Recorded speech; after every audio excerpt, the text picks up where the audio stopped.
عمر بن عبدالعزیز 3 بر اعظم پر حکومت کی. عمر بن عبدالعزیز بنو امیہ مروان 9 مہینے حکومت کی. اس کا بیٹا عبد الملک بن مروان 21 برس حکومت کی. اس کا بیٹا ولید 10 سال حکومت کی. اس کا بیٹا سلیمان 2.5 سال حکومت کی. اسی تخت پر بیٹھے عمر بن عبدالعزیز. پہلے چاروں نے اللہ کے شریعت کو قربان کیا حکومت کے لیے. عمر بن عبدالعزیز نے اپنے آپ کو قربان کیا اللہ کے لیے. حکومت کو پاؤں کے تلے رکھا اور اللہ کی رضا کو سامنے رکھا. کیسی سلطنت کی؟ جب گورنر تھے تو 60 اونٹوں پہ سامان چلتا تھا. جب امیر المومنین بنے تو بچے کہنے لگے ماں سے، بچے بچیاں 12 تھے، ماں سے کہنے لگے کہ عید کا موقع آ رہا ہے، ابا سے کہو ہمیں نئے کپڑے تو لے کر دیں. ان کی ماں کا نام ہے فاطمہ، بچوں کی ماں کا نام فاطمہ بنت عبد الملک. یہ دنیاوی سٹیٹس میں سب سے بڑی خاتون گزری ہے. آج تک اس کے لیول کی کوئی عورت نہیں آئی. دادا بادشاہ، باپ بادشاہ، 4 بھائی بادشاہ، 6 خامند بادشاہ، 7 نسبتوں سے یہ عورت شہزادی رہی ہے.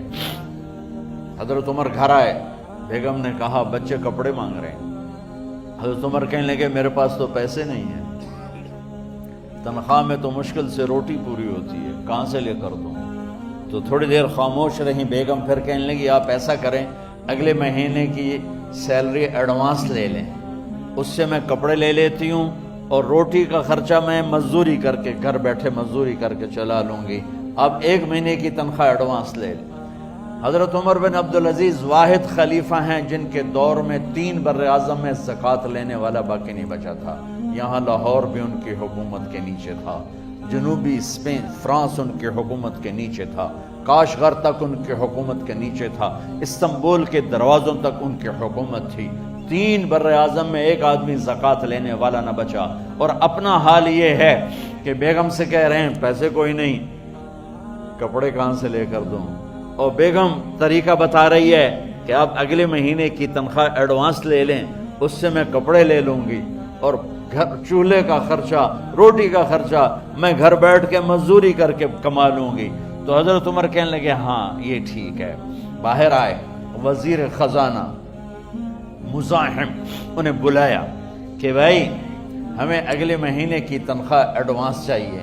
یہ تنخواہ والے لوگ بیٹھے ہوئے تنخواہیں لیتے ہیں. اس نے کاغذ قلم آگے رکھ دیا، کہا حضرت یہاں لکھ کے دے دیں، آپ 1 مہینہ زندہ رہیں گے میں تنخواہ دے دیتا ہوں. آپ مجھے لکھ کے دے دیں آپ 1 ماہ زندہ رہیں گے میں آپ کو تنخواہ دے دیتا ہوں. چپ کر کے اٹھے، ایک لفظ نہیں بولے، گھر گئے.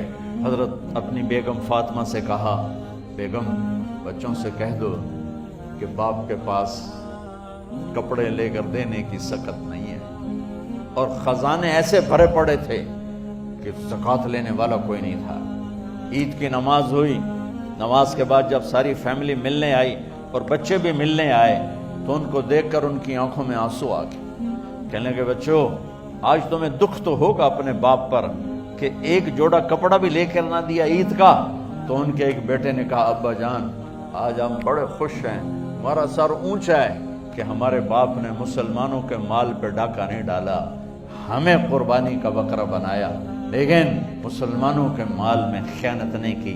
یہ ان کا طرز حکومت تھا، اس طرح انہوں نے حکومت کی. گھر میں تشریف لائے تو بیٹیوں سے بات کی تو انہوں نے منہ پہ ایسے دوپٹہ رکھا ہوا، منہ پہ دوپٹہ رکھ کے بات کریں. تو فرمانے لگے کپڑا تو ہٹاؤ، دوپٹہ کیوں رکھا ہوا ہے؟ تو گھر کی خادمہ زور زور سے رونے لگی، کہنے لگی امیر المومنین آج آپ کی بیٹیوں نے کچا پیاز توڑ کے روٹی کھائی ہے تو وہ اس کی بو ہے منہ میں، آپ کو بو سے نفرت ہے اس لیے منہ پہ کپڑا رکھ لیا. تو حضرت عمر اتنا روئے کہ ان کی داڑھی تر ہو گئی. کہنے لگے آخر میں جب تھوڑا آسرے میں آئے کہ میری بیٹیوں تمہارا باپ تمہیں بڑے اچھے کھانے کھلا سکتا ہے لیکن میں جہنم کو برداشت نہیں کر سکتا، میں جہنم کی آگ برداشت نہیں کر سکتا. اب مرنے کا وقت آ گیا. جب وہ گورنر تھے تو 60 اونٹوں پہ ان کا سامان چلتا تھا، اور جب وہ امیر المومنین بنے تو عیادت کے لیے لوگ آ رہے تھے تو سالے عیادت کے لیے آئے، فاطمہ کے بھائی، کپڑے دیکھے امیر المومنین کے تو بہن کو ایک طرف کر کے فرمایا، بڑے نیک سرداروں میں سے تھے یہ مسلمہ بن عبد الملک، کہنے لگے امیر المومنین کے کپڑے تبدیل کروا دو، لوگ پوچھنے آ رہے ہیں تو میلے کپڑے اچھا نہیں لگتا، کہا جی بھائی کرواتی ہوں۔ اگلے دن جب وہ حال پوچھنے آئے تو پھر وہی کپڑے تھے، تو انہوں نے ان کو الگ جا کر کہا بہن میں نے تمہیں کہا تھا کپڑے بدلوا دیتی، کیوں نہیں بدلوائے؟ تو وہ رونے لگی، کہنے لگی کہاں سے بدلواؤں، جوڑا ہی ایک، کہاں سے بدلواؤں؟ اور حکومت کتنی تھی؟ 3 بر اعظم کی، 3 بر اعظم کی حکومت۔ ہمارا تو پٹواری امان کا نہیں ہے، وہ 3 بر اعظم کی سلطنت لے کر ایک جوڑے میں اللہ سے ملنے جا رہا ہے۔ ان کو زہر دیا گیا، جب ان کی موت کا وقت قریب آیا تو انہوں نے رجا بن حیوہ کو بلایا، سننے والی بات ہے بچوں، ان سے فرمانے لگے سنو میں نے 3 بادشاہوں کو قبر میں اتارا، اب بچیاں تو قبرستان جاتی نہیں، ہم تو اپنے ہاتھوں سے قبر میں اتارتے ہیں اور اوپر مٹی ڈالتے ہیں اور اوپر اینٹیں ڈالتے ہیں اور پھر منو مٹی میں دبا کے واپس آتے ہیں، یہ منظر آپ بچیوں کے تو دیکھنے کا بھی نہیں ہے۔ وہ کہنے لگے میں نے 3 بادشاہوں کو مٹی میں ڈالا، لیکن ان کے کفن کی گرہ کو جب کھول کے دیکھا تو ان کے چہرے قبلے سے ہٹ چکے تھے اور رنگ ان کے کالے پڑ چکے تھے۔ ولید بن عبد الملک، سلیمان بن عبد الملک، عبد الملک بن مروان، عبد الملک باپ، ولید بیٹا، سلیمان بیٹا، یہ تینوں ان کے چہرے کالے ہو گئے تھے اور ان کا قبلے سے منہ پھر گیا تھا۔ اب میں مرنے لگا ہوں، مجھے پہلے ضرور چیک کرنا کہ میرا اللہ میرے ساتھ کیا کرتا ہے۔ پہلے تینوں کی ظلم کی حکومت تھی، ان کے چہرے قبلے سے کیوں ہٹ گئے؟ آپ کو عجب بات بتاؤں، ولید بن عبد الملک روزانہ تہجد میں کھڑے ہو کے 10 سپارے پڑھتا تھا، 10 سپاروں کی تلاوت تہجد میں کرتا تھا کھڑے ہو کے، اور قبلے سے چہرہ ہٹ گیا۔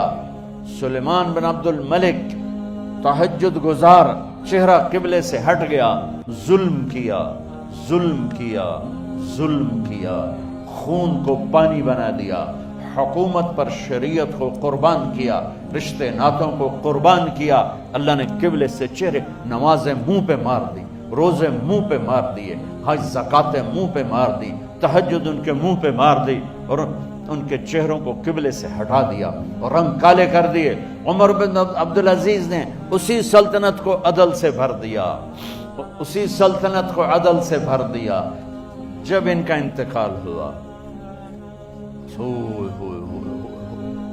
سلیمان بن عبد الملک کی ڈیڈ باڈی جب قبر کے قریب لائے اتارنے کے لیے تو ایسے ایسے ہلنے لگا، اس کا پورا جسم ہلنے لگا، تو اس کے بیٹوں نے کہا کہ ہمارے ابا زندہ ہیں، تو حضرت عمر نے فرمایا بیٹو زندہ نہیں ہیں، عذاب قبر جلدی شروع ہو گیا ہے، عجل اللہ بالعقوبہ، قبر کی پکڑ پہلے شروع ہو گئی ہے، چھپاؤ اپنے باپ کو جلدی۔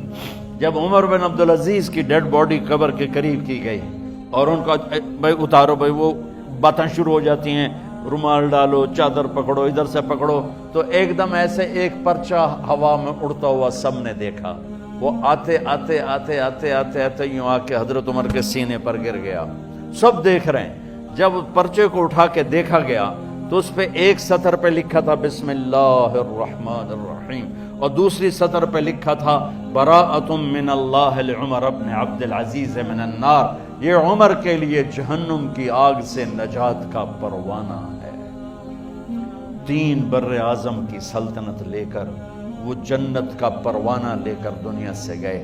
جب ان کو قبر میں اتارا گیا تو انہوں نے رجا بن حیوہ سے فرمایا تھا 3 بادشاہوں کے چہرے دیکھے قبلے سے پھر گئے، رنگ کالے پڑ گئے، مجھے تم نے دیکھنا ہے کہ کیا ہوتا ہے؟